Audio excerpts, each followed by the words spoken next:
welcome to Reading Between the Lines. Today we have an author on. We're super excited to talk all of her books. Her second book comes out next week, August 15th. Did I get that right? Sweet. Okay. We're super excited to talk all about it. No spoils, so don't you worry. Okay, this is Reading Between the Lines. We're both emotionally unstable, but that's okay because we're doing it together. So go team. I'm Amala Narayan, and I am a recently turned author, actually. I have one book out. It's my debut, and it's called The Bones of Another. It is a fantasy romance book. It's got elements of like sci-fi, dystopia, and the entire premise is basically like a spy infiltration sequence. And of course, there's like a really fun romance like woven through the plot lines. There's a really, really easy to fall in love with style cast, lots of found family and forbidden love intertwined in all of it. And it's gotten some really phenomenal reviews so far, and my fingers are crossed that will continue. I just have to wait and see what happens. But yeah, very, very excited. It's part one of a trilogy, and my dream is actually to get the entire trilogy out this year. The Bones of Another dropped in February, and book 2, These Hollow Bones, is dropping August 15th. It was supposed to be July 31st. I had to push it 2 weeks, and I've been getting yelled at about that quite a bit. And my dream is to get book 3 out in December, but I am realistically looking at a February timeline, so that it's still 1 year from my first book's release, which I feel good about. But I was really hoping to get the whole thing out in 2026, and I am finding that I am running semi-ragged, and it may not be possible. But yeah, if you're interested in taking a look, I'm on Kindle Unlimited and Amazon, and also signed copies come with really fun goodies on TikTok Shop. I do a lot of really fun book club conversations, and so this is like second nature at this point, because I've talked to over like 70 book clubs at this point. Today I have 3 book club conversations like lined up. Really?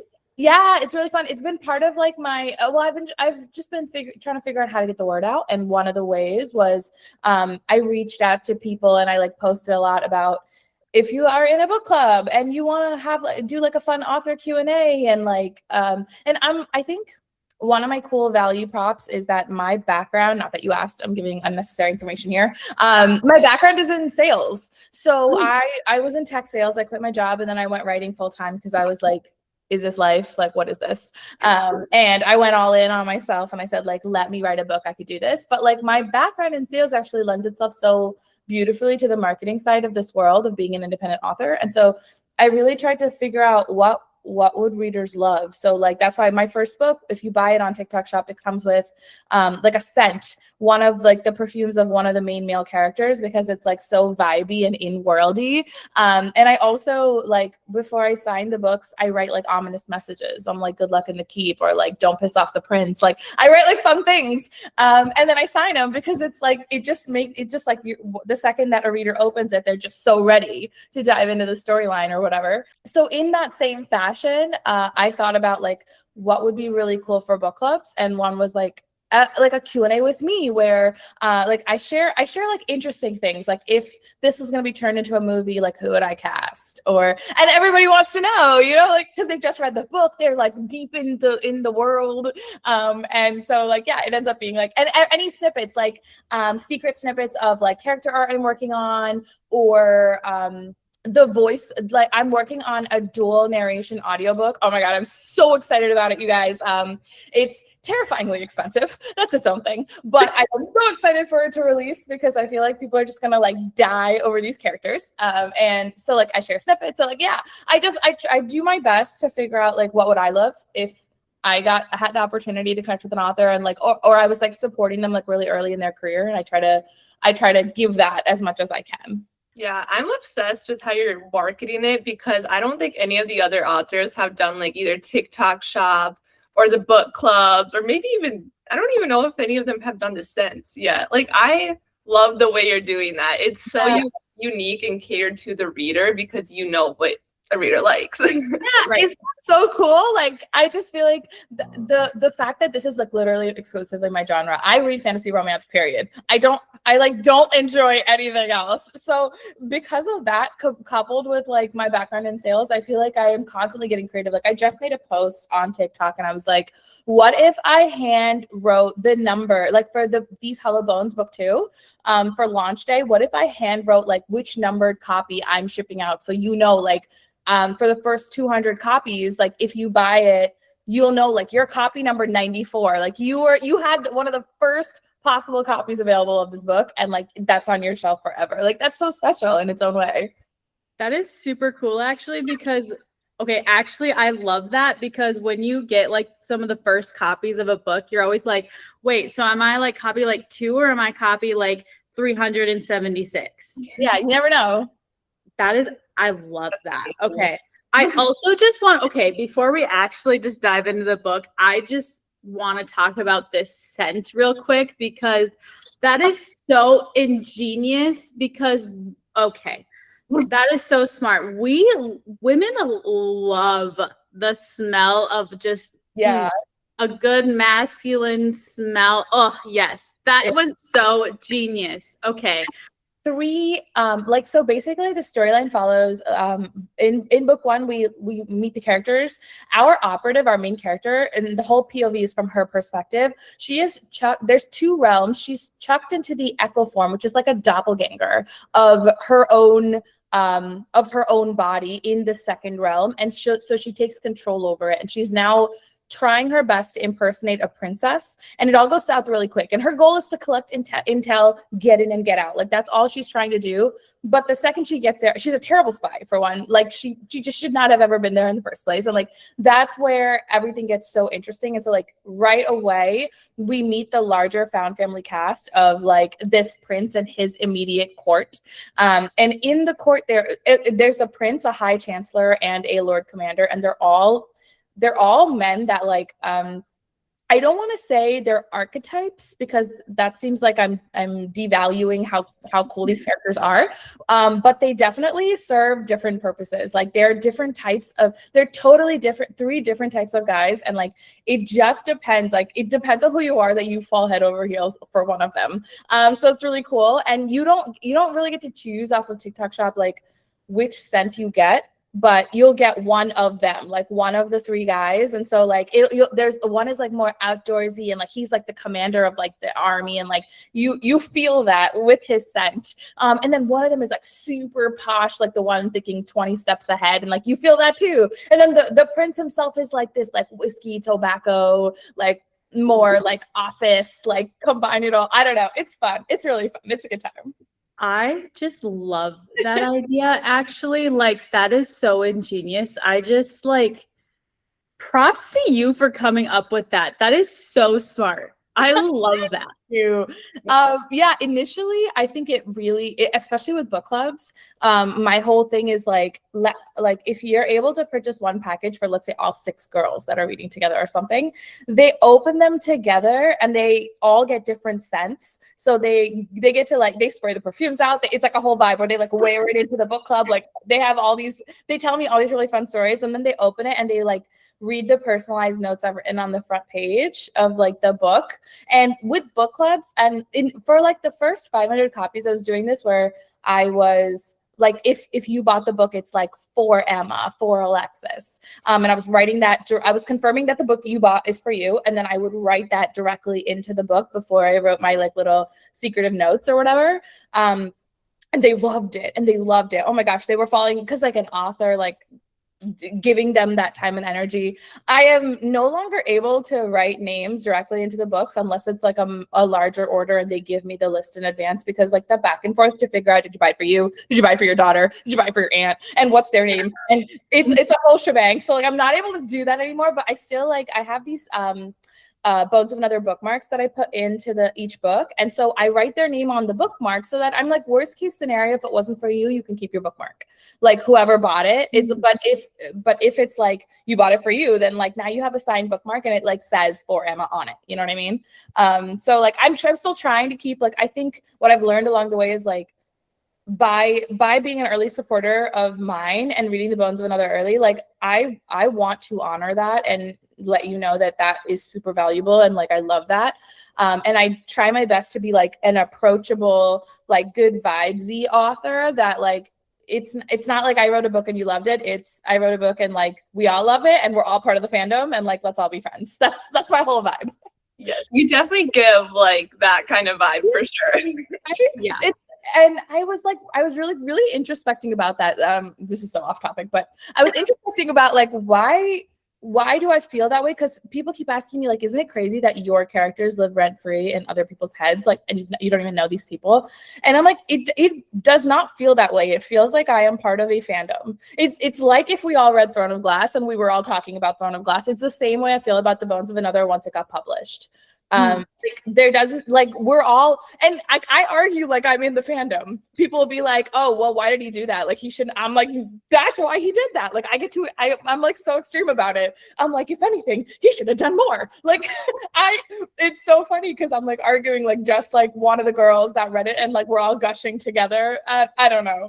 That just seems to be my personality. So I really thought about it because I was like, should I be like taking ownership? Like, oh, this is my book and my characters. Like I built this. I don't feel that way. I don't feel that way at all. I'm just like, this is such a fun wild ride, and like early readers, I feel like own this book just as much as I do. Yeah, I think that's so awesome because I think that like especially as like a first time author, like, and also because we get to be a part of, I feel like a lot of newer authors, like your readers get to just come along with you in your journey. And it's like, I love how you're just like, no, like you're literally just a part of it all with me. And I think that's just like so cool. And the way that you're just like, yep, you're my friends. You're along with me. Like, yeah, like I'm part of the fandom with you. Like, yep. Okay, cool. Like we're doing this together. I think that's so sweet. And like, that just like proves like how much you care about your readers too. Yeah, and it's like it's such a two-way street. Like it feels very authentic on both sides. Like it's not just like the readers being excited to talk to the author. That goes fully two ways. Like I created a Bones of Another group chat with like 8 ladies that I met on TikTok who were just early supporters and super excited to be a part of the like whole thing, posting about it, whatever. And they are like my sounding board. They are my absolute go-tos. Like I ask, a handful of them are doing like a final manuscript review and edit for book 2 before I release it to ARC readers. Some of them are doing like, because I just don't have any bandwidth. They're the ones that get the first dual narration audiobook and they're reviewing it and they're reading it up against the book to confirm that like every line is like perfect and on point. Others are doing like in the same group chat, like this is literally just 8 chicks. And some of them are like, I had them help me create a map. Like they read all of book 1 and gave me a detailed document of like where things are located and like all of the stuff that I didn't have the bandwidth to figure out myself. And now like, I mean, I can show you like the beginnings of a map. And it's all thanks to them. Like, so it's just, I don't know, it's really fun. And the girls that like, I say girls because that's just like the majority of my audience are chicks. But the people that want to be like on this journey with me, I'm so like, join. Like this is fun. This is a great time. So yeah. Yeah. And that's how it should be. Like yeah. I'm in love with this. This is so fun. Okay. I want to talk about The Bones of Another.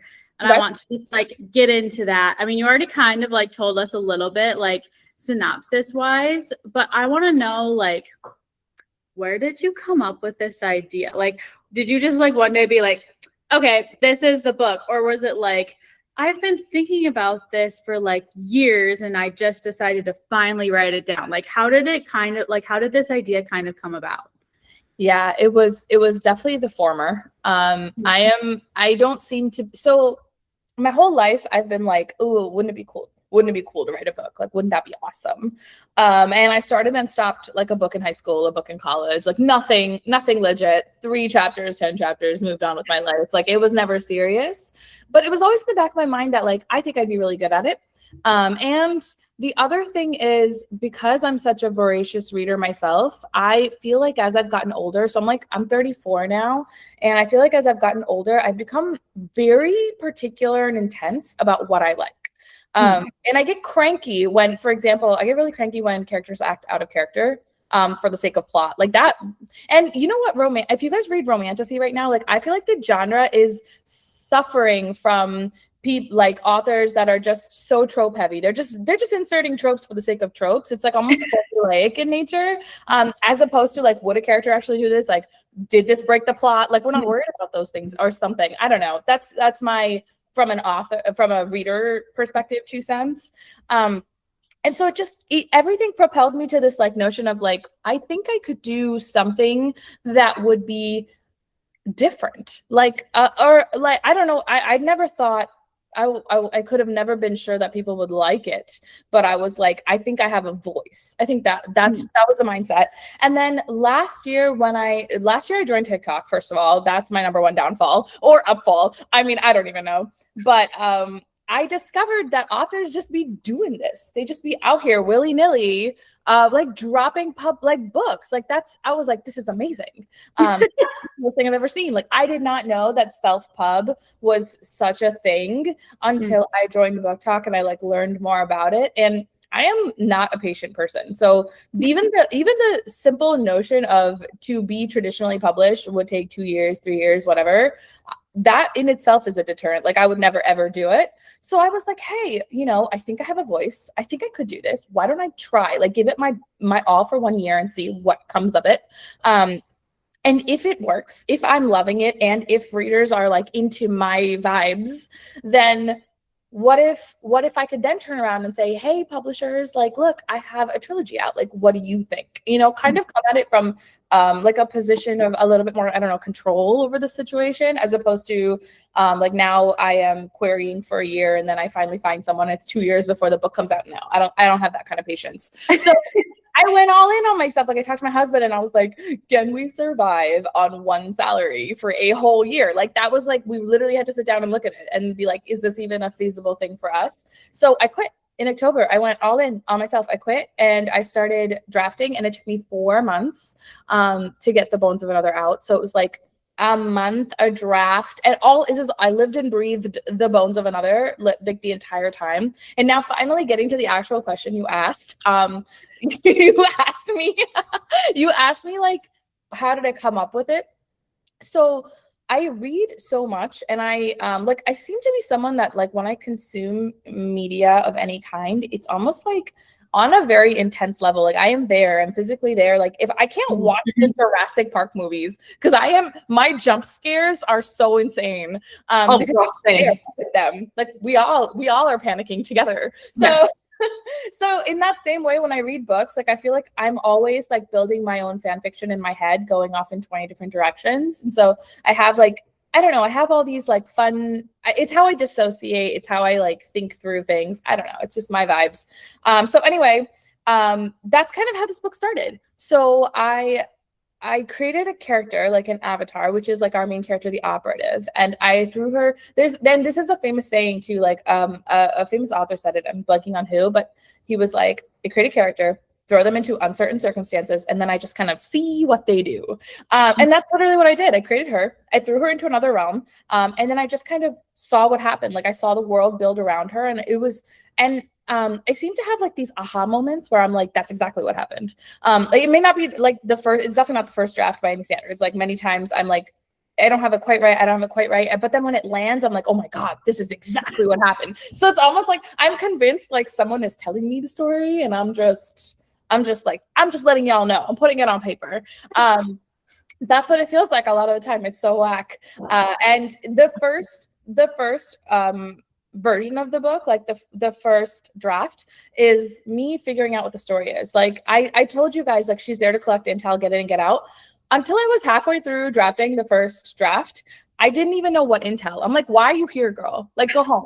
What are you doing here? Like, what's going on? Like, I just knew she was there. And so like the world and the ideas and the characters and the story, everything just kind of built around it. So by the end of the first draft, I knew what story I was trying to tell. And it was terrible. Like, I had to throw out 99% of that first draft, but I knew the story and I knew my character super, super well by the end of it. So draft 2 is actually me like making some coherent logical sense, where like, the characters stay true to themselves and like the scenes make sense, and I need like something here, like I'm able to kind of like see what the story unfolds into.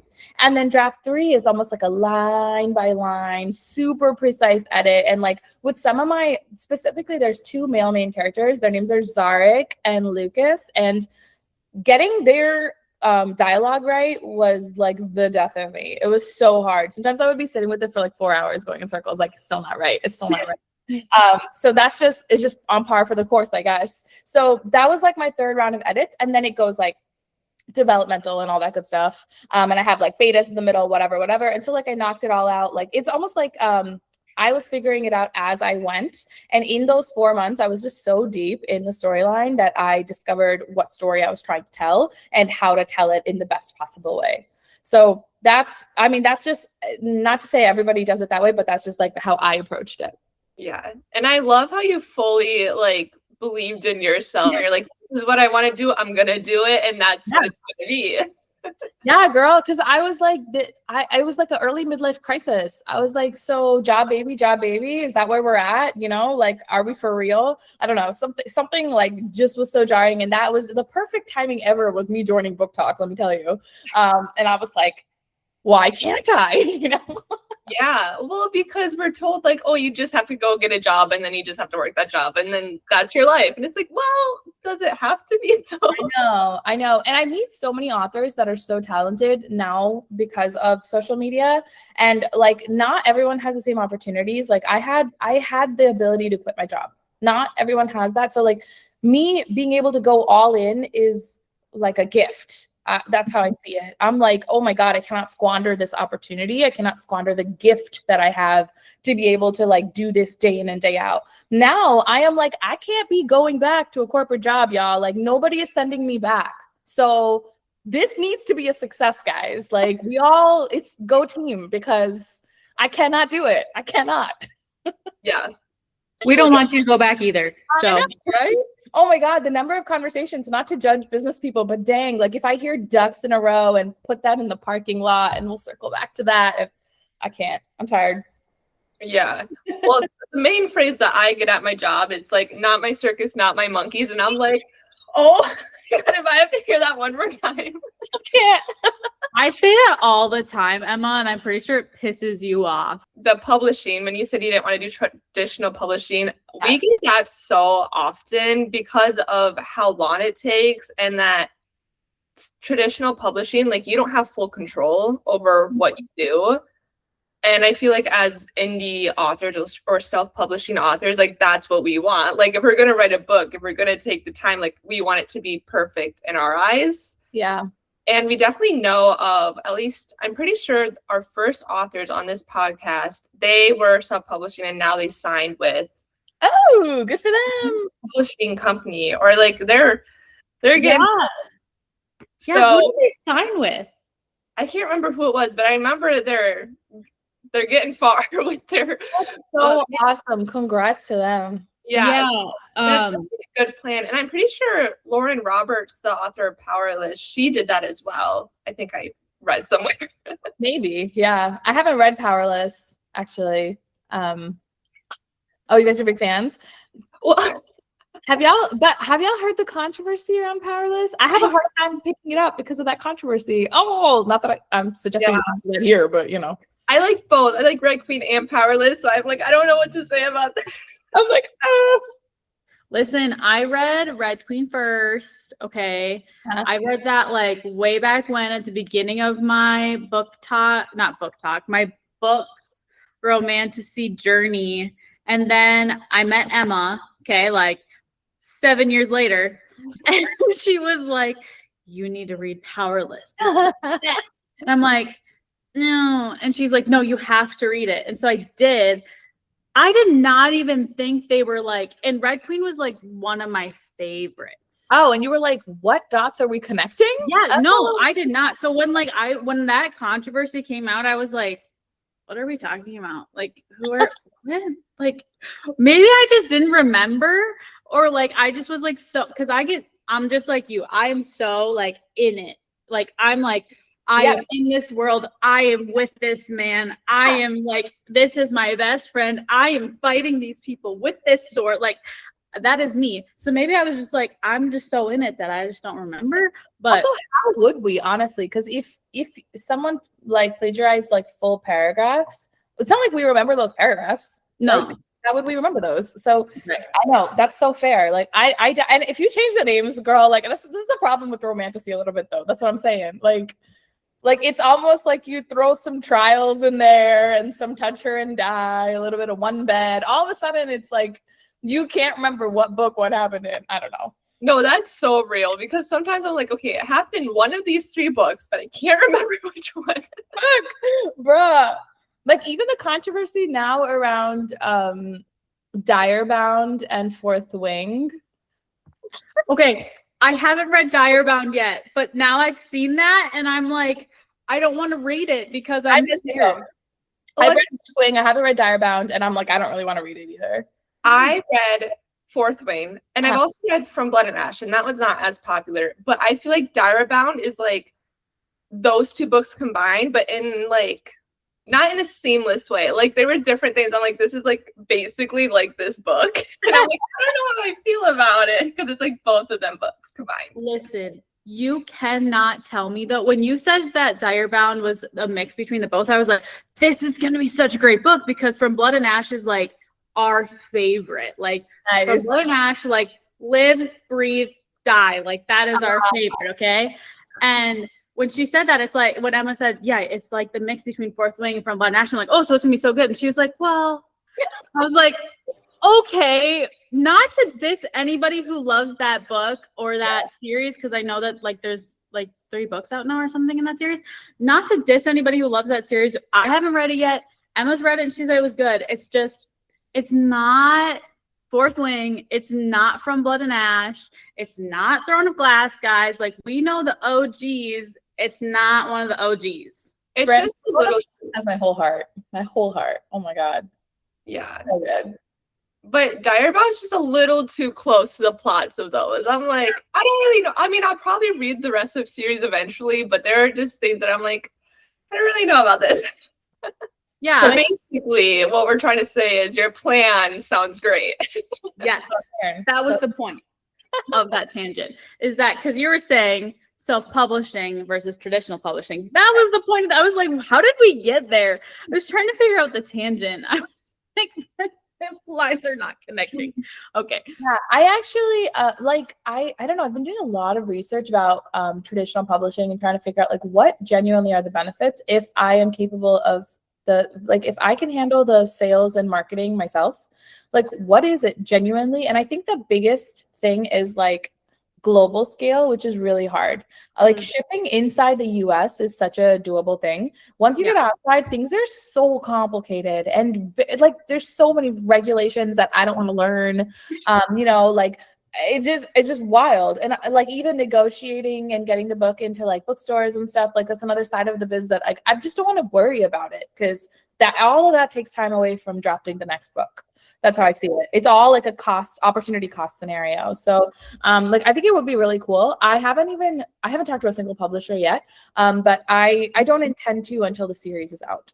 Let me finish book 3 and then say like, look, this is what so like little me accomplished on my own. If like a publisher feels like this is a good fit for them to take it from whatever I've done to like the next level, like cool, like let's talk about it. Yes. That's a great mindset, honestly. Right? And if it isn't meant to be, also like I'm genuinely not like caught up about that either because I feel like this is something I can do on my own. It's the only reason I would sign is if like I can see how exactly you're gonna level this up, like the game up. Mm-hmm. Yes, I love that. I do too. I think that like solid plan. I love it, and we're like full support of you, and we just like. With all of our authors that we have on, it's like it's fun to just like watch how like they like progress and like how they just like continue. It's like, okay, we like just had you on and you were just like so excited to talk about your first book and now you're like writing like your like second series and like you're just doing the things and we're just still here. Like it's just so cool. Like it's just fun to watch. Yeah, I bet. I bet. And your podcast is awesome too. So it's like, I hope it grows. And I don't know, are you guys trying to do this full time? That would be the dream. We've kind of taken a step back because we've been so busy and we're like, we don't know how to move forward with this. We're kind of still learning, but that would be the dream. That would be so cool. I think after this fall, it might be better. I'm getting married in the fall, so I've been so busy all summer, which I feel so bad for Emma, because that's why we've been so, part of the reason why we've had to take a step back is because I've been so busy, and then with her job too, like she's been so busy, and so it's just been like, well, then I have a full-time job too. So it's just been like, we've had to take a step back because we used to do episodes like every other week, and we've had to do now over the summer, like once a month, just because life is just crazy, and it's hard to take, 2 hours or an hour and a half out of your day to just, do a recording and have that be every other week. And then that's not just what you're doing. You're doing the editing, you're doing the, all the thumbnails, you're doing all the like reels and all that stuff, which it's so much fun. And if we could do it full time, we totally would. It's just like, we want to get to a point where we can quit our full-time jobs and do that. We're just not there yet. So okay, that's awesome. Well, I'm rooting for you guys. Thank you. Yeah. Okay, so going back to the book, right? What made you decide to release or try to release all 3 books in 1 year? So I feel like I'm behind. That's really what it comes down to. And so I did not know. Every author has a different story. Like a lot of them will tell you a book has been 10 years in the making. A lot of them will tell you it takes about a year and a half to drop each book. Like everyone has different timelines. And I think there's certain genres that are also lend itself to like, I can drop a book in like 3 months. If like, for example, dark romance, I think dark romance authors are great at this. Like they have like a really solid backlog and it's so cool. My genre is not that. Like fantasy romance is definitely not I don't think it's a 3-month, 4-month genre, although that's what I'm trying desperately to do. My logic is like when I drafted book 1, I did it in the 4 months because like dead ass, I was stressed out. Like I was like, there's no reason for anybody to try me. I don't have a background in English. Like I'm doing something crazy. And I have promised myself that I am only going to give myself 1 year to prove to myself that this could be like a career, like that I could earn enough income off of it that I could sustain and support and add value to my family also. Right. So, so I had this mindset going in that like, is this like a do or die? Because once I started drafting, I was like, this could be a life. Like I could just do this. That's crazy. So now I'm like, how can I prove to myself? And not that my husband asked me questions, but in my head, it's like, I owe him. Like it's not fair for me to just take a step back and like follow my passions and like leave everything to him in terms of like bringing home the money. Like, I don't know. I felt some type of way, like torn about all that. So that combined with the fact that I did it in 4 months made me think, well, if I could do 1 in 4 months, I could definitely do 3 in the year. And I basically overcommitted because once I dropped book 1, I learned how much energy it takes to market a book because damn, it's out of control. So I lost so much time between book 1 and book 2 just figuring out the components of like blowing up on social media, figuring out the book clubs, figuring out the goodies. Like there's just so many components of this. How do I package effectively? Like where do I make the most margins? And like I'm also like very torn because like I told you, I've become friends with a lot of the readers. And so like my goal is not let me now turn this into like a fancy sprayed edged hardback and like make my same readers pay more money for the same thing. Like I am actively against doing that. So I'm trying to figure out other avenues. And like genuinely what it comes back to every single time is like, you need a backlog. You need a backlog to make this make sense. So if I have the full trilogy out, everybody that's nervous that I'll never drop the last book will turn around and buy this like series. And it doesn't have to be signed copies. It could be Kindle Unlimited. Everything helps. They could post about it. They could tell their friends. Literally everything helps. So I am like, if I can just get this trilogy out, then now I have a finished product, as opposed to telling people like, try me. I am like, it's done. Like and the reviews speak for themselves. So like those were like, my mindset is very like, clearly I have like this like intense like hustle mentality culture, like a very go, go, go. Maybe that's just being in New Jersey. It does that to you, I think, a little bit. But also like I promised myself that in 1 year, like I'll turn around and show like I'll sit with like my finance guy, aka my brother, who runs a finance company, and I wanted to sit and be like, okay, this is how much I've earned in terms of like revenue versus profit, and like, yes, like if I keep going now, if I turn one trilogy into 2, into 3, like what can I project would happen? So like those were that, it was like very much a business mindset that drew me to the conclusion that like it's like I must drop a trilogy in a year, and if that year is February to February, I take it. It is what it is. Like these books are 500 pages. It's not like a slim thing. Like it's not easy and it's not slim, and there's so much world building, and it's like lots of tension and banter, and it's like complicated.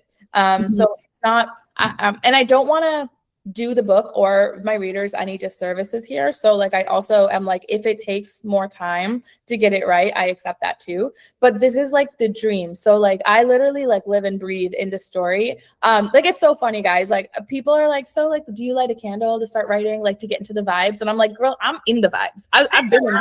I need to light a candle to get out of the vibes and remember real life exists. Like sometimes I'm like so deep in the vibes. I'm like, where are we? Like totally like wild scenarios, but that's what happens, I think, because like I have been all since October of last year, I have been living in this world. I have 2 books, but it's the same world. So I don't know, something about that, and it's awesome. Like I love living in this world. I have no issues with it. I just need to come up for air now and then and remind myself like what is real and what is not. but yeah, like that's why I wanted to do all 3 in 2026. And then once I make a promise, also like I don't want to go back on it. You know, that's my other thing. So I've already alerted my like super fans that like, okay, guys, book 3 might only be February, but my dream is December. But that's like, think about the turnaround on that. Like if I start drafting like day 1 of September, October, November, December, September, October, November, and then like I have 3.5 months if I want to get the book out in December. Like that's crazy. Yeah, that's dang. Because these books, they aren't small, man. Like I wish I was like, why can't I be an author that writes 300-page books? Why? That's insane. I also think that putting out all 3 books in 1 year is great for the readers, because personally, when a book comes out and I have to wait a year or 2, I'm like, I don't even remember the first book. Like I remember I liked it. I don't remember anything else. But when you do like all 3, like it's kind of hard to forget. Like the readers are gonna probably be in that world. That's the dream. It's like the momentum just keeps momentuming. You know, by the time readers are bored of talking about book 1, book 2's out. Like there's something to keep talking about. So like because I have no backlog and like I'm so new to this, that itself spurs on conversations and helps people find out that I exist. It's all like the faster I can push out books is beneficial for everybody, the whole world, everyone involved in this whole thing. But it just can't do a disservice to the book itself, because then it's bad for everyone. So right. That's so cool. I just love your mindset. I love it. And okay, I love it. Talking about kind of like what you were talking about people talking about your book and all that fun stuff. What is one thing about book 1 that, without spoiling, if you can, what's one thing that like people have talked about the most that you're like, you were most surprised about? Ooh, there's probably 2 things. So for one, the entire book in my head is like it's a pressure cooker, because it starts with this chick infiltrating a court as a princess. Like everything and every move she makes is being watched, and you can tell like she's stressed out, so you're stressed out, because it's like a really close third. Like you're in her head the whole time. So one thing that I was surprised about is to find that it just depends on the kind of reader you are. The readers are split into 2 camps. Half the readers are like, the first half of this book is mostly build up, and they feel like I could have skipped certain scenes or whatever. And then once you get to the middle of this book, people are reading it overnight. Like they can't put it down till like 6 a.m. They're going so hard. And so like they love the book specifically for the second half, but they don't feel like the tension carries that alone is enough. And then the other half feel like they can't, like they're like shaking, they're like a ball of nerves from the very first page. So I'm like, learning reader personas has been such an interesting part of this, because I'm like, I don't think what I did was necessarily like was wrong, nor would I change it, because I feel like that's the story that I wanted to tell. But I'm learning that people fall in like different camps, and how they perceive the book very much depends on how, like what they're looking to get out of it. So I obviously everybody reads books differently, and like they take what they take out of it. I understood that conceptually, but now I understand it on a very real level, because I'm like, damn, like this directly impacts your experience with this book. And the other thing is like, it's cute. I get where they're coming from, but like a lot of readers also, I think, don't understand like when an emotional moment has the payoff, we love it, right? Like, and I have never given this any thought as a reader, only as a writer.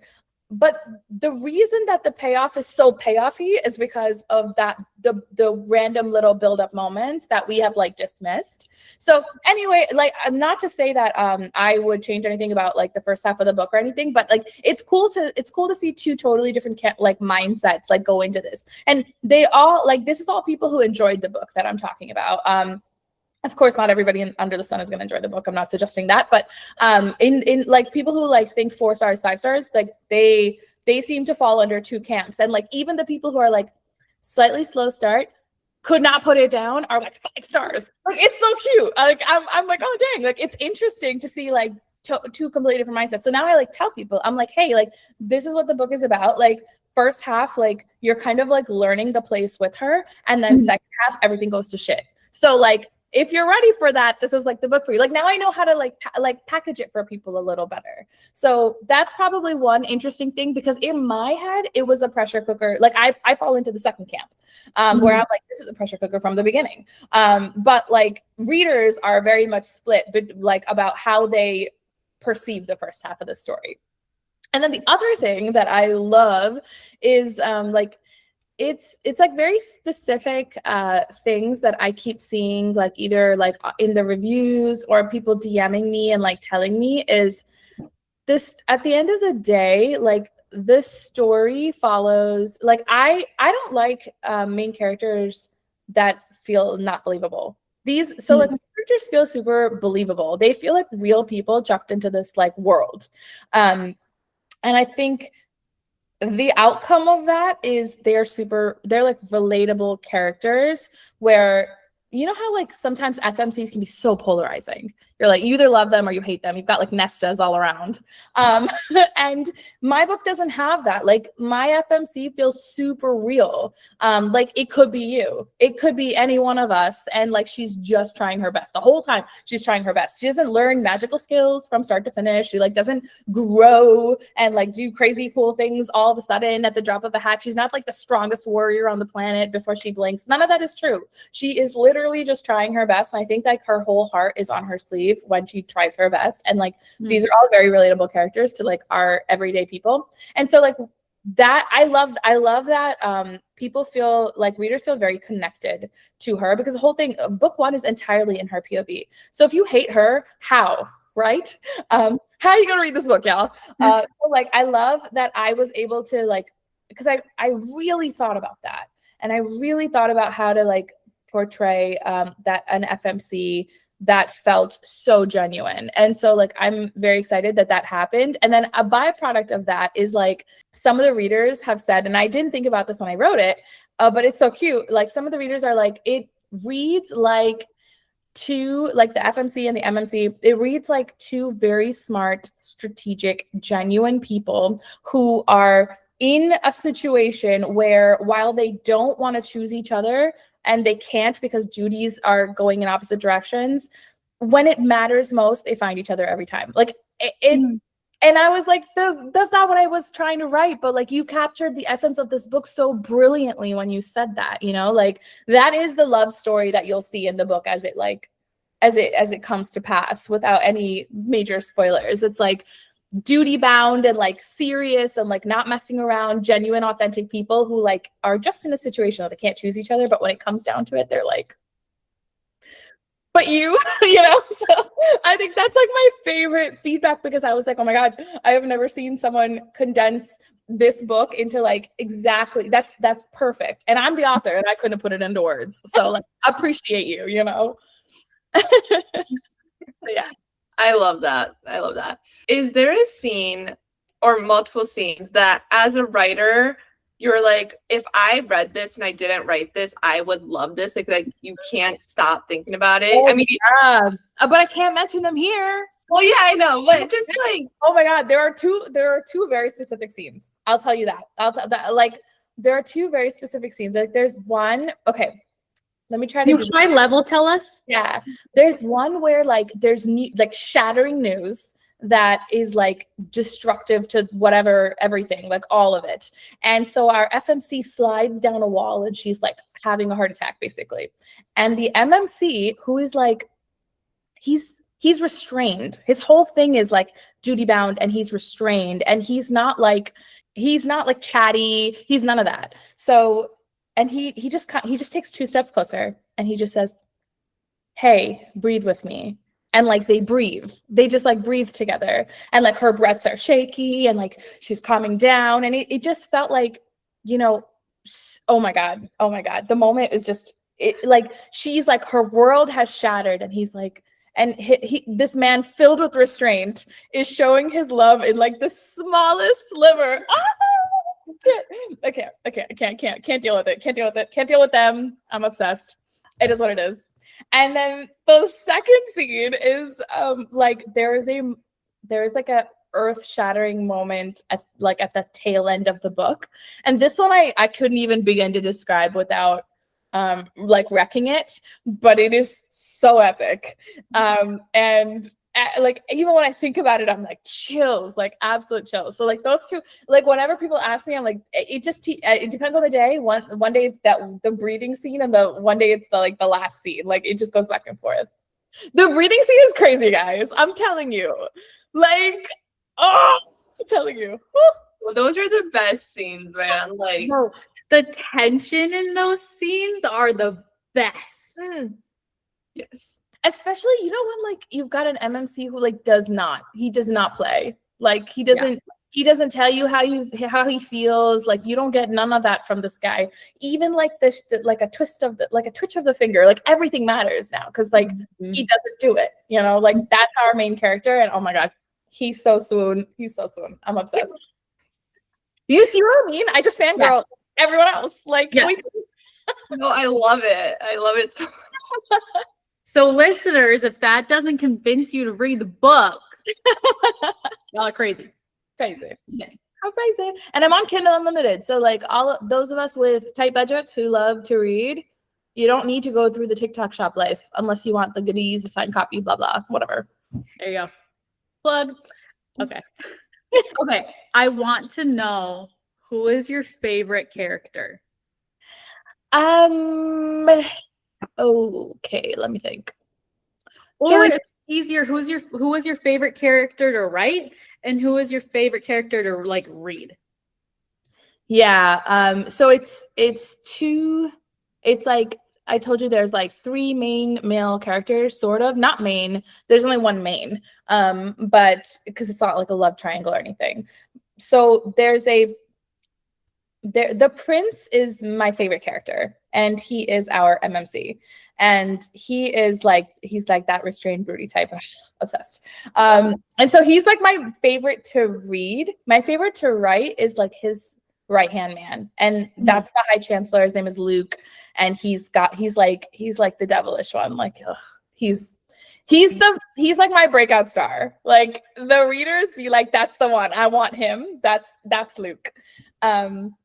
Easily. Emma sounds like your type of character. I know. She's like, I'm trying to breathe right now. Yeah, he's like the one that's always saying things that you're not supposed to say, and like he's easily like a fan favorite. So easy to fall in love with him. Yeah, he's great. He's the most fun to write because he's electric on a page. Every time I write him, to the point where I have angry reviews of people saying like the FMC should have ended up with him. Like they're mad. I'm like, guys, she picked who she picked. They're like, nah, because they're in love with him. So like, why isn't our FMC? So anyway, it's funny. It's cute. I take it. But yeah. Sounds like this was okay. Emma's favorite character too, it sounds like. Because Emma loves the side characters and the like spunky side, like Cassian, Riddick sort of situations. I am full-blown FMC main character 9 times out of 10. Oh yeah? Oh my God, that's super rare and I love that. She's my easiest to write because I lent her a lot of my own logic and reasoning skills. Mm-hmm. So she can't be my favorite because I feel like that's cheating. Like that's cheating. Yeah. But like I love her. And in the second book, there's more POVs, and whenever it's not her, I miss her. Like she's just like she's like so easy to write because I like it's like my logic and like it's just so simple for me. Everybody else takes a lot more effort for me to get into like their thought process and their mindset and stuff. But I love that you like FMCs because I feel like that's really rare and we should all appreciate our FMCs more. No, seriously, because I feel like listen, FMCs are, unless they're like an FMC that I'm like, you're stupid, like how we talked about earlier, they're who I connect with. Like you just said, like it's my logic. It's my like who I'm connecting with. It's like, okay, I can connect with you. You are I'm feeling everything that you're feeling. I can put my emotions into your emotions. I can step away from reality. I'm feeling everything that you're feeling. I can bear my heart out with you because you're bearing your heart out. It's just like, it's that feeling. And then when they meet the MMC and it's like this hot, like brooding man, this mysterious dark man, it's like, yes, I am here for this. Correct. Please and thank you. Yes. Okay. Okay, but I like the side characters because they're sarcastic and they're funny, and that's why I connect with them. Because I'm like, that's something I would totally do. You would die for Luke. I'm telling you, easy. I need to read this series, man. There's also a badass chick side character. Her name is Dahlia, and she's also my other breakout character, and she is like no nonsense and so fun. So That's also who I lean towards. Yeah. Okay, now I'm curious. Now I'm like, I haven't even read the book. I'm now like putting together theories. I feel like this Luke character, Luke, right? Is that his name? Him and this Dahlia character should get together. I feel like that's the. That's what I'm saying. Nothing. Learn more about all that. I know nothing, but I'm just making a statement. Speculating. I like it. Just saying. I will say, like they not necessarily to your point, but more that like the side characters also get a lot of time and like a lot of screen time, so to speak, in the book. And as a byproduct, like it's very easy to fall in love with them. Like this is a cast. It's like a cast book. It's not just about the FMC and MMC by any standards. Which we love that. Yes, right? The most fun. Yeah, I feel like that rounds out the book. Yeah. It's not just like, oh, this POV or this POV and it's just their story. No, it's like a whole world that you're entering. What's happening, guys? Like, yeah. The best books are like where, okay, obviously, like I just said, I like the main characters, but the best books are like where you are falling in love with every character. Like even, okay, this is a hot take, guys. I'm going to say it. But they're Throne of Glass. It's not first person or whatever, right? But when it would come to, I say Manon, whatever. I say Manon too. So I love her. She's my favorite character. Okay. So I am not on that train. I know. Hot take. Girl, hot take. I don't think we can be friends. Okay, but listen to my point. However, like it's still like she was so vital to the story that it's like even when it was her section of the book, I was still like, you're important. Like I can't like speed past you. Like in some books, it's like I hate this character. I don't want to like read you. Like she was still like, I have to be like, she's vital to the story. And I'm still like, you're important. Like I like still like care about you. No, it's done. So it's over. Between us, it's done. You know, a lot of times when there's side characters as a POV, I'm like, who is this? Like, I don't really, let's get back to the main story. The minute Manin's chapter came on, I was like, I don't know who this is, but I love it. She was so, I had such a major crush on her. Oh my God. The second she starts like slinking around, I'm like, oh, I love you, and I love you. And yeah. I feel like, Emma, you make best friends with all the authors that we have on, and I just end up becoming the enemy. Like, what the heck? I like how we walked into this. It's so funny that you said this though, because like I feel like I argue with my friends a lot about Aylin because I don't vibe with her. And people love Aylin. And I just, in my head, it's like I just feel like she's always operating at an 11 out of 10, and I'm like, be a person for 5 minutes. But that's also what readers love about her. Like that she's like, so I'm just so surprised that you pointed out Manon, because she is like a universal favorite, girl. Like, Manon. But she's not. See, but then like, okay, then we go to like The Plated Prisoner, which I don't know if you've read that series. I haven't, but I know a lot about it, but I haven't read it. See, so Emma's read 4 out of the 6 books. Another one of my favorites.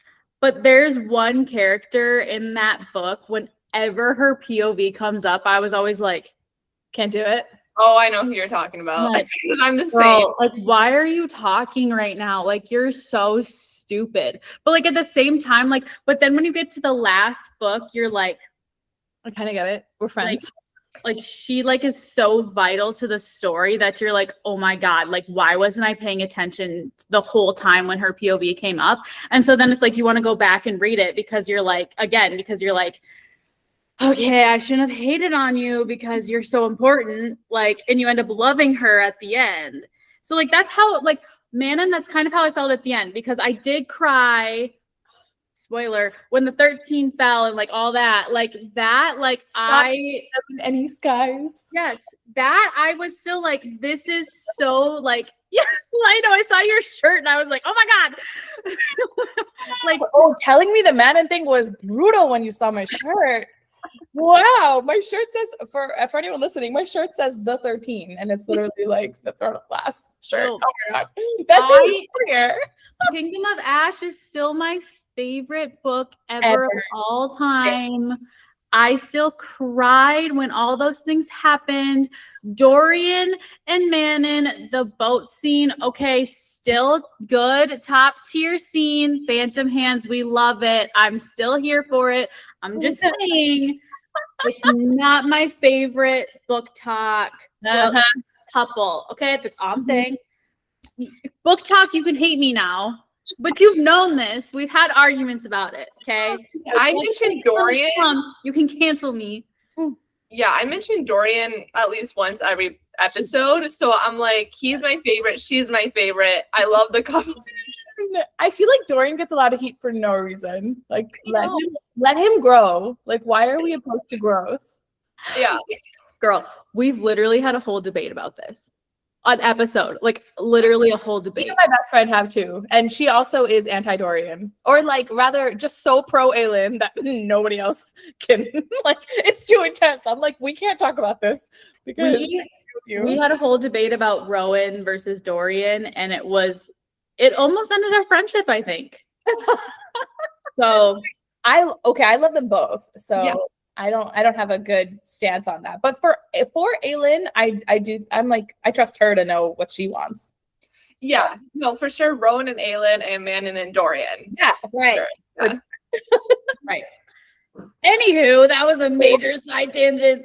My whole point was saying is that like all side characters are still important. Like we still care about them in like a good series, a good book.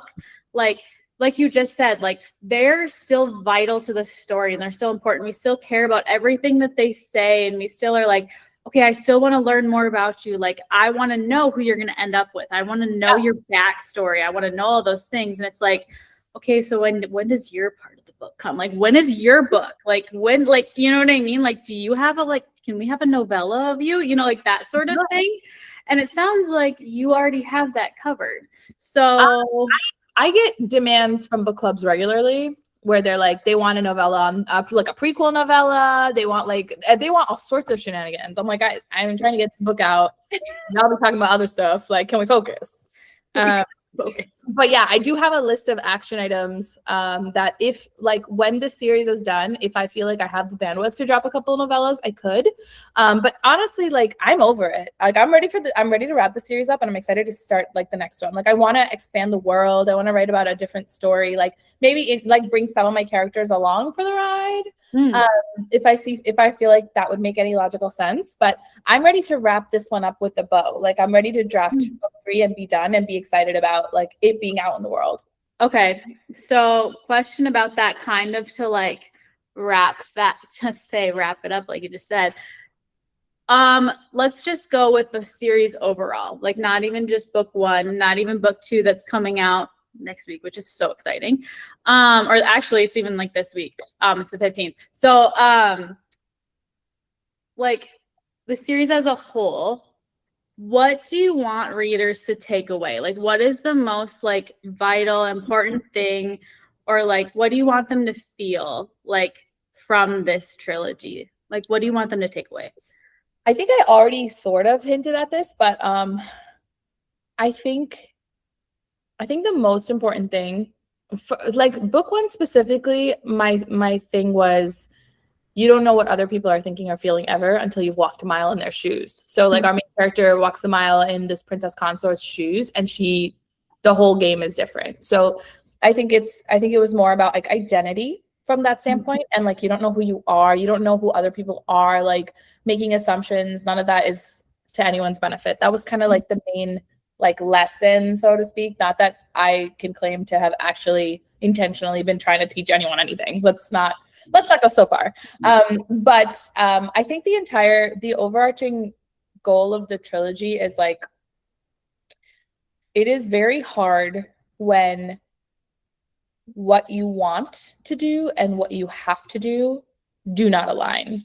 And we see this across the board in all our characters, that, you know, the people that choose duty over love are choosing it for a reason, and the people that choose love over duty are also choosing it for a reason. No one is right, no one is wrong, no one is good, and no one is evil. And it has nothing to do with any of those things. Like, these are like very real, authentic people thrown into a scenario, and like you kind of see that not everyone has the same luxuries almost.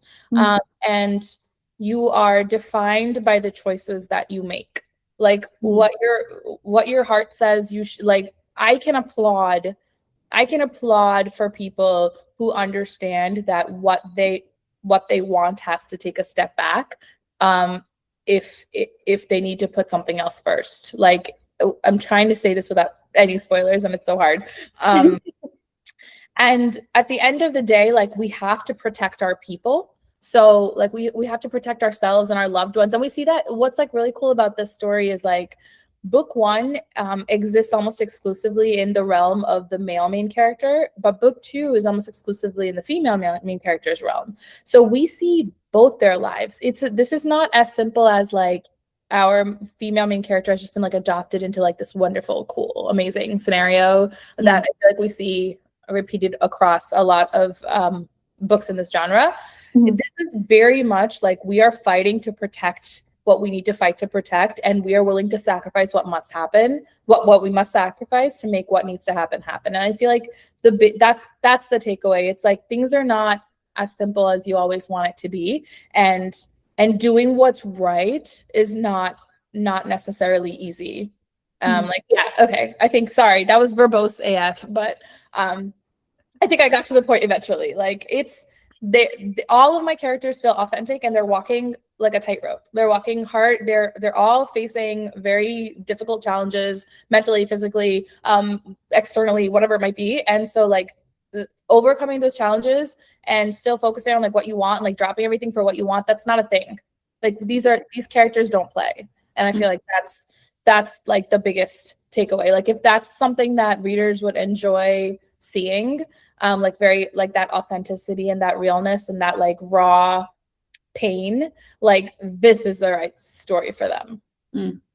Yeah. That's so I cool. love when a book isn't like, oh, there's evil and there's good. Like Yeah.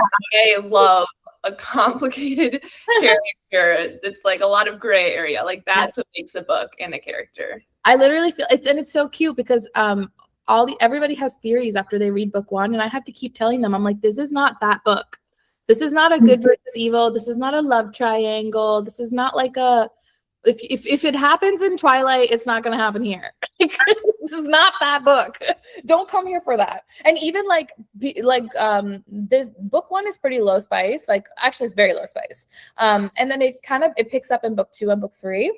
And still, I'm telling people like, if you're looking for spice, don't come to this book. Like this is not the book because I don't want to let you down. Like I'm very upfront about what this book has like is gonna give you and is not. Like this book is here for the tension and the banter and the emotional payoffs. Like this book is not here for like, if you want spice, you can get that a lot easier from somewhere else than you would get it from my books. Like even though it goes up, like even book two, I would rate it at like a 3 out of 5. Like chilies or whatever, nothing more than that. So I love that. I mean, the the banter, the tension, that we love that too. Dude, oh my God. You would love book one. Book one, I mean, I'm excited to drop book two, and I don't know, I don't have the reviews to back me up yet. Like, so I don't want to say, oh my God, you're gonna love book two, because I don't know. We'll see. Fingers crossed. But book one, oh, you're gonna love it. You're gonna love it. You're gonna love reading it. I hope you check it out and let me know what you think. So tell our listeners, I know you already told them at the beginning, but tell them again, because they just listened to a whole bunch of stuff. So now they're probably like, hey, where can I get book one? And where can they get book two? When is book two coming out? All the fun stuff. Okay. Book one is The Bones of Another. Book two is These Hollow Bones. Book two is dropping on August 15th. Book one has been out since February. You can get either book, starting August 15th, of course, but you can get either book on TikTok Shop for signed copies, Amazon for paperback or ebooks, and Kindle Unlimited. I think book two will go on Kindle Unlimited in September. It won't be like immediate because I want to make sure that my signed copies get delivered before it's available on KU, just to thank my signed copy purchasers. So yeah, that's my game plan. I am so excited for this. I am like, this has been so much fun. I just like love your like enthusiasm for like all this and like your support for like the book world and all this stuff. Like this is the part that's so fun for us, is like the book talk community and like the book world is just like such a unique, cool, supportive, loving community, and it's just like such a fun thing to be a part of, that we just like, it's so cool. Like it's just, I think it's just like compared to like every other TikTok community, and I'm saying this because I'm not a part of anything else, but like, I just think we're just like so unique because we're so supportive. And it's like, even if we don't agree on things, like we just talked about this, like we don't agree on some of the like tropes that or like characters or like anything like that, yet we still are going to love and support each other. And it's like, we still love the books that we read. Like, it's just so cool. And we are just so excited for book two to come out, and we're so excited to support you. Whenever book three comes out, whether that's December or February, we believe in you. We're supporting you. And whatever is next, I think that this sounds super exciting. And I'm like, I want to go jump off this call and go like pick up the book. The Bones of Another. I'm like, okay, guys, don't bother me for the rest of the day now. Like, I need to just go read. Okay, nobody bother me. I love that. And thank you guys for having me. This was super fun. I can't wait to see this episode go live. Well, thank you so much for listening. This was Reading Between the Lines. You know where to find us. We're on Spotify, we're on YouTube, we're on Instagram, we're on TikTok. And just check out all the fun things. Make sure to go get the books. Make sure to go review on Goodreads. I'm assuming you can go review The Bones of Another on Goodreads, and then go just support all of our authors. We just love to support them and uplift them and everything that they're doing. So thank you so much for listening, and we'll see you next time.